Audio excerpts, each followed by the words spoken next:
Bueno, y a esta hora, para analizar lo que ha decidido el Poder Judicial en relación a la ex primera dama de la Nación, nos encontramos en nuestros estudios con el abogado penalista, el doctor Javier Aguirre, para que nos comente un poco, ¿no?, sobre lo que ha ocurrido, si es que se esperaba, por qué ha tomado esta decisión el Poder Judicial y, bueno, cuál podría ser la respuesta a esta apelación presentada por el Ministerio Público. Doctor, muchísimas gracias por estar con nosotros. Señora Pilar, ¿cómo está? Muy buenas noches. Muchas gracias por la invitación y a sus órdenes. Y bueno, algunos se consideraban que sí se le iba a atender a este requerimiento fiscal de 28 meses de prisión preventiva. ¿Qué es lo que ha ocurrido en base a lo que usted ha escuchado de los sustentos y finalmente la decisión judicial? Bueno, la audiencia de lectura duró casi 2 horas prácticamente. Pero fíjese, desde los primeros 10 minutos de lectura que hizo el señor juez, ya avisorábamos la comparecencia, porque él utilizó, bueno, para ser muy específico, 12 antecedentes legales o jurisprudenciales, donde, ¿cuál era el tema en concreto aquí? El tema en concreto aquí es que la investigación de la Fiscalía, recordando a los audiencias, es entre julio y agosto del año pasado.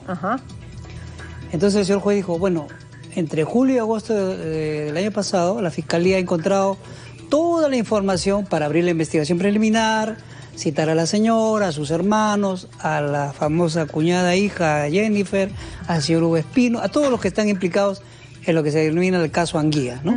Anguía, Ministerio de Vivienda, como le dicen, ¿no? Exactamente. Entonces, mire, todos esos hechos sucedieron en esos 2 meses. O mejor dicho, se encontró toda la información en esos 2 meses de lo que ellos habían hecho. Julio, agosto del año pasado. Mire cuántos meses han pasado. Ya vamos para un año, ¿no? Pero fíjese, el señor juez dijo, a ver, un momento, ¿qué me están pidiendo? Que cambie la comparecencia por la prisión preventiva. No es que estaba la señora en prisión preventiva, sino cambio de la comparecencia por la prisión preventiva contra la señora Lidia y sus hermanos. Pero el señor juez dijo, un detalle, mire el detalle, pero a ver, un momento. ¿Cuándo empezó realmente la formalización de la investigación propiamente dicha? Primero fue la etapa preliminar y luego la formalización de la investigación. Y él dijo, ¿cuándo fue la fecha? 20 de agosto del año pasado. Todo lo que hizo la Fiscalía antes de esa fecha, julio y agosto del año pasado, pues ahora me ha repetido lo mismo. O sea, ¿cuál es el hecho nuevo? ¿Cuál es el acto de investigación? ¿Cuál es el riesgo? No, cuidado. ¿Cuál es el hecho nuevo después del 20 de agosto que ha descubierto la Fiscalía? ¿Cuál es el acto de investigación nuevo que ha hecho la Fiscalía? Que motive la prisión preventiva. Justifique el pedido de la Fiscalía. Exactamente. ¿Cuál es en específico? La Fiscalía no me ha demostrado. Entonces ese ha sido el argumento central del juzgado para dictar simplemente, o mejor dicho, confirmar la comparecencia de la señora con sus hermanos, con comparecencia con restricciones.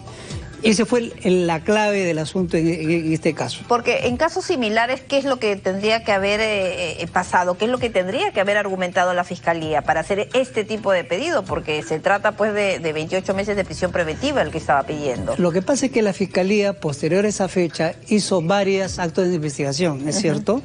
Pero esos actos de investigación prácticamente eran una especie de, vamos a decirlo así, lo más sencillo, una especie de repetición o ampliación de lo que ya habían hecho en la fecha anterior al 20 de agosto de 2022. Para el juzgado eso no ha sido suficiente.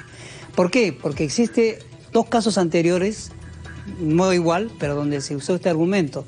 Para un fiscal pedir una comparecencia por prisión preventiva, tiene que hacerlo por actos o hechos nuevos que surjan durante la investigación. En este caso la Fiscalía no pudo demostrar eso.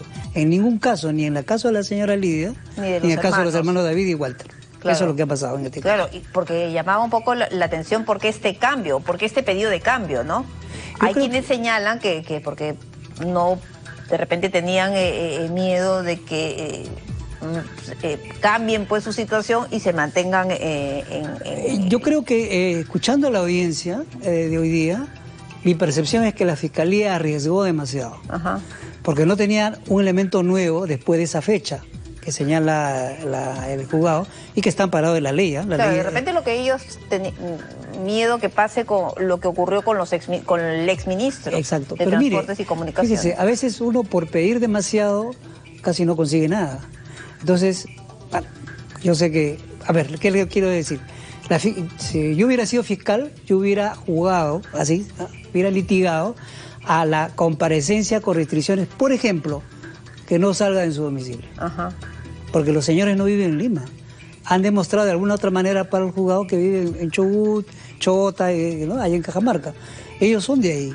Entonces, usted no me sale de ahí, pues señor. Si usted quiere salir de ahí, usted tiene que pedirme permiso a mí, el juzgado. Yo hubiera jugado a eso, a la fiscalía. Si teme que puedan escaparse, fugarse y todo ese detalle. Eso hubiera hecho la fiscalía y probablemente el juzgado le hubiera hecho caso.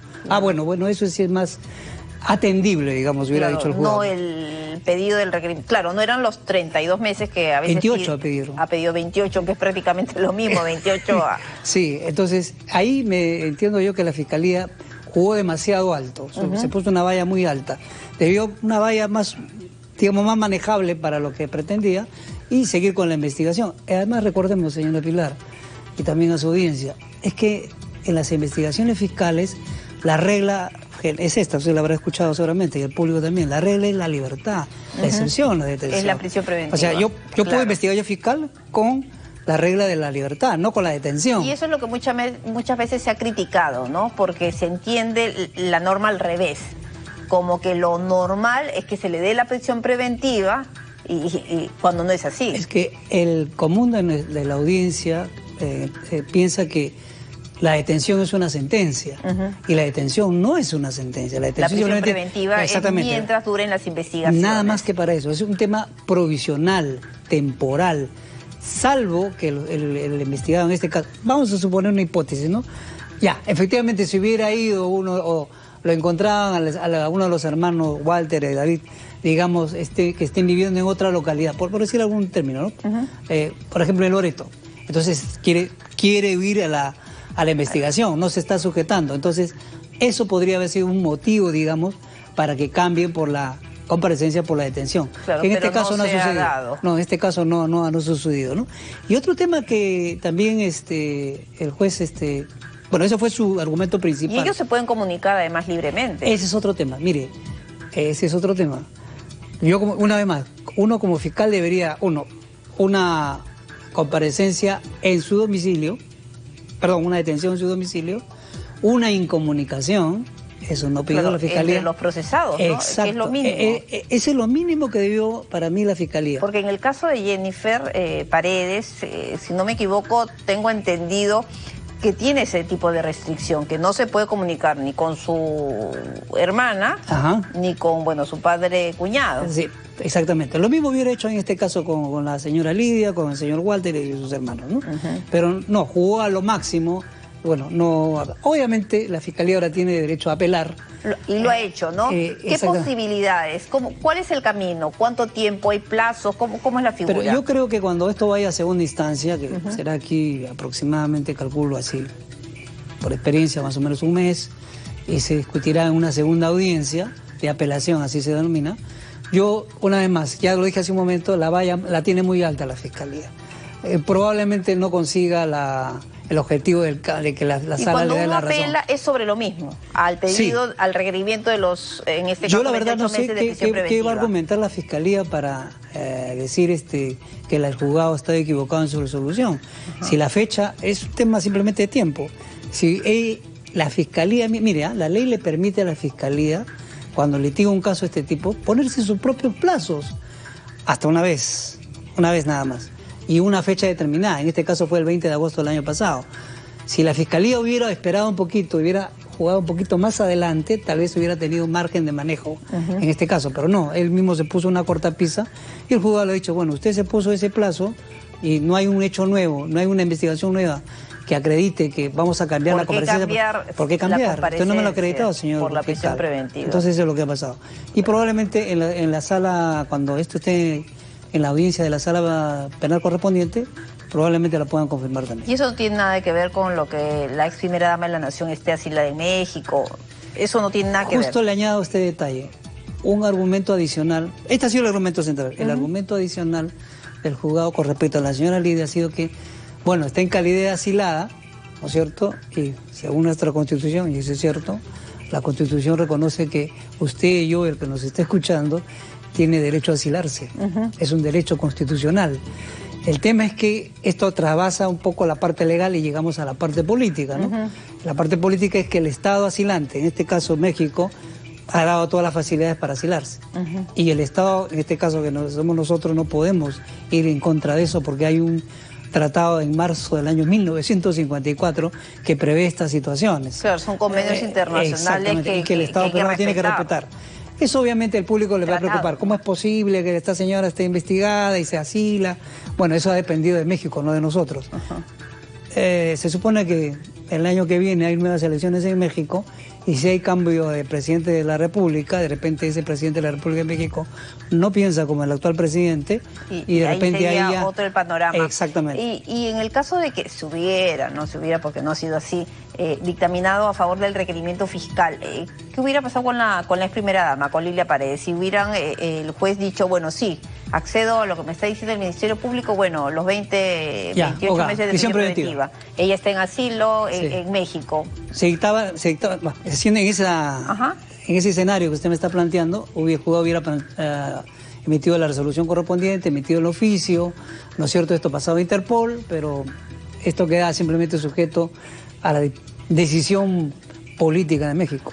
Incluso yo creo que hasta eso hubiera sido ingrediente perfecto para el pastel que prepara AMLO, ¿no? El presidente mexicano, ¿no? Diciendo, bueno, no, una prueba más de que hay persecución contra la familia Castillo, es este pedido de la justicia, ¿no? Claro, eso es un uso político que haría el señor presidente de México en este caso. Sí, ¿verdad?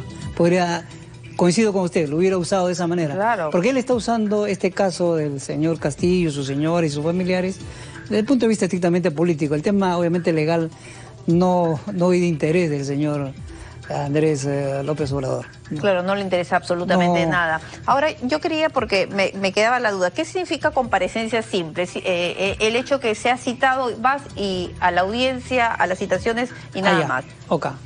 La comparecencia simple significa que no tiene uno, mientras está investigado, no tiene ninguna restricción. Puede trabajar, viajar, no hay ningún problema. No hay ningún problema. Mientras... No tengo ni que avisarle al un momento, ahí hay que precisar. ¿O sí? Una comparecencia simple significa que el investigado, a través de su defensa, está sujeto a la investigación. La Fiscalía requiere tal información, tal actuación fiscal que hay que hacer, tal información que entregar, la defensa lo entrega, ¿correcto? Bajo la regla de la buena fe procesal, así se llama. Y la otra es la comparecencia con restricciones. Claro, que no es en este caso, ¿no? No, un momentito. En este caso no lo es, ese es el problema. Entonces, como usted hace un momento planteó, ¿no? Si hubiera sido simple comparecencia con restricciones, no puedes movilizarte de tu lugar de sitio. Creo que tienen que ir cada cierto tiempo para firmar, ¿no? O pagas una caución para garantizar que tú vas a respetar las reglas de juego mientras se está investigando. Ahora, esa es comparecencia con restricciones. ¿Cómo cree usted que se está llevando todos estos procesos a nivel de los operadores de justicia aquí en nuestro país? ¿Se refiere al caso del señor Pedro Castillo? El caso Anguía, el caso de los familiares de Pedro Castillo, del mismo Pedro Castillo. A ver, aquí usted sabe que el caso, digámoslo así, nuclear ha sido lo que pasó el 7 de diciembre del año pasado, con el golpe de Estado o el intento de golpe de Estado. El señor Pedro Castillo, como todos sabemos, ya está cumpliendo sus 18 meses de prisión preventiva porque fue detenido en flagrancia y confirmado con una resolución judicial que dice que él fue detenido en flagrancia por intentar hacer un golpe de Estado, ¿correcto? Por intentar romper el orden constitucional. Exactamente. Ese caso ya ha avanzado bastante. En mi criterio, con respecto a individualmente con el señor Pedro Castillo, el caso está armado. Ya deberían, en mi caso, si yo fuera fiscal, ya debería estar tratando de ir a la formalización de investigación preparatoria y a plantear una acusación, porque ahí no hay nada que hacer con el caso del señor. Claro, algunos dirán, ¿no? Si recién ha sido el 7 de diciembre, muy poco tiempo. No, ya tiene casi todo. ¿Por qué? Le informo al respecto. Porque las responsabilidades penales son individuales. No es que él en este caso, él está bien. Ahora, pero hay que preocuparse de los otros casos, el caso de Anguía, el caso Petroperú, ¿no? Y los otros 5, 6, 7 casos más que hay en curso, ¿no? Ahí sí debe la Fiscalía actuar más rápido para obviamente llegar con a más precisión de repente, ¿no? Por ejemplo, para ese la pedido usted lo ha investigación explicado. preparatoria y luego la acusación. Para evitar lo que está pasando ahora con los casos anteriores, los como casos en el caso de PPK, por ejemplo, los casos de Lavajato, ¿no? Que está ahorita, apenas estamos pasando ahorita en el caso del señor Toledo, recién vamos a pasar al juicio oral. En el caso de PPK ha habido marcha atrás, ha retrocedido, ¿no? Claro. En el caso de la señora Keiko Fujimori, a la Fiscalía ha tenido que 9 meses, el juzgado se le ha devuelto su acusación. Prácticamente yo considero que esa es una forma de decir... no están haciendo bien su trabajo, ¿no? Exacto. Es un jalón de orejas, el juez estaba, entre comillas, el juez estaba haciendo la tarea de la Fiscalía y eso no puede ser. En ese, si bien es cierto, eso debió terminar... le digo un detalle ahí, un juzgado lo suficientemente con criterio ya hubiera dicho el señor juez, señor fiscal, perdón, usted no tiene caso, no me haga perder tiempo. ¿Cómo le van a hablar 9 meses? O sea, 9 veces. Eso no ha existido en ningún caso. En mi experiencia profesional eso nunca ha pasado. O sea, el juez le está haciendo la tarea al fiscal. No, un momentito, ¿dónde está la imparcialidad del juez? O del juzgado, perdón. Entonces, en este caso, yo considero que el juez debería rechazar y emitir un auto de no enjuiciamiento. No ha lugar al juicio oral. Eso debería ser el juez, pero bueno. No ha optado por ese camino. Pero mire, si el juez opta por que se inicie el juicio oral, o sea, porque al final esto va a pasar a otro juzgado, ese caso va muy débil. Porque 9 veces devolverle una acusación a la Fiscalía, ese caso va, en mi criterio, muy débil. Ese es el caso de Keiko, la señora Keiko Fujimori, o los casos de los cócteles, ¿no? Aporte de campaña, campaña política. Ese es el caso. Perfecto, gracias por esta explicación. Muy clara, gracias, doctor. Hasta una próxima Javier Aguirre, abogado penalista. Bueno, ya lo hemos invitado en otras ocasiones y de verdad es tan claro que queda perfectamente, pues, qué es lo que ha ocurrido en ese caso de Castillo y también los otros casos involucrados en corrupción. Muchísimas gracias. Muchas gracias también a usted y hasta otra oportunidad. Y nos vamos nosotros a una pausa.